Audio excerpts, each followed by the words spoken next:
There's some really important legislation that is still alive and kicking. But the clock is ticking with 3 bills on the table. One would establish a hemp research program.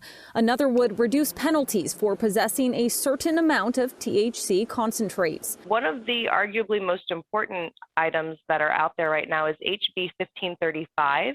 And that third bill would expand the state's compassionate use program to those with cancer, PTSD, and chronic pain. Diagnosed when I was 10 and fought until I was 16, 4 different cancers. For Austinite and cancer survivor Mike Thompson, he was forced to rely on traditional pain meds for years. How many people are out there right now that their only option is being stuck on narcotics for weeks, months, years, when they could have something that has little to no side effects, is incredibly effective at managing pain and anxiety and depression.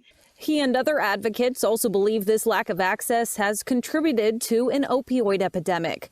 The CDC and NIDA have said that there are 0 fatal overdose deaths from cannabis, but we see that there's over 50,000 people that are overdosing every year from opioids. But Aubrey Adams, who left Colorado for Texas after marijuana became legal, says there's a lot of misinformation. The science shows THC increases the harmful symptoms of PTSD. There are plenty of medications out there that have science behind it that are proven to help these ailments.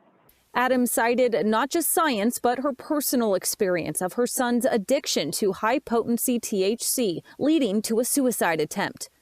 Marijuana is a nightmare. It really is. It's a hard, dangerous drug, and it's the perfect drug that hijacks our children's brains. So we don't need to normalize it. We don't need to expand it.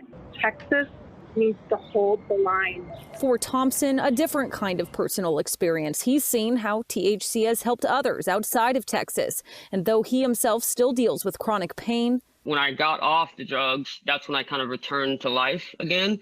And wants others to have that chance. It's time now to be destigmatized. I mean, we just made it easier for people to take alcohol to go, and that became a pretty quick priority.